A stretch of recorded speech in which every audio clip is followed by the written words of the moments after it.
Ganito po siya magbilang. Yung panglima na number nyo, yun po, man na yan siya. Okay? Yun yung palatandaan nyo. Pag panglimang number, it means, yun na, dun na kayo mag-i-start ng man. Okay? So, halimbawa, ako muna.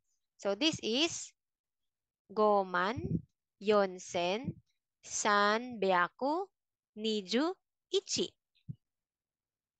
Yun Yaku, Kojo, Roko. Yes. Okay. Teresa-san.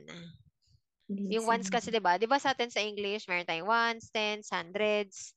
So parang yun yung lagay ko sa ichi. Ones, ito na yung tens eh. Ito hundreds yung yaku. Sen is thousand. Sige po, try daw uli. Yonsen, Hmm. Gohyaku, Yes.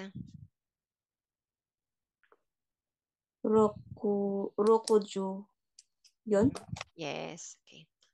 Next, si Harji-san. Sige po, ito na. Yonman, Yes. Gosen, Mm-hmm. Rokuyhaku, Ropyaku. Royaku, Ropyaku. P. Ropyaku. Ropiaku, Mm-hmm. Okay. Rokuju, Yonju. Yonju, Mm. Go.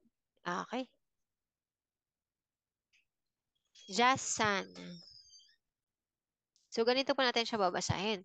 Di ba, yung pang fifth digit is, Man. doon tayo mag-start ng man.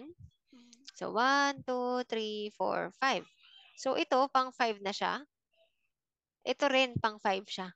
So, babasahin mo po yan as, anong number itong dalawa? Juyon? Yes. Tapos, saka nito sabihin. Okay po. Juyon man Mm. go sen roku Rop, yak ropyaku. ropyaku Mm-mm. yon ju go. Yes. Okay. Next. Jermeline-san. Yon Yaku Juyon Man, Go Sen, Ropyaku, Juyo, Yonju. Yojugo, Yojugo. Okay.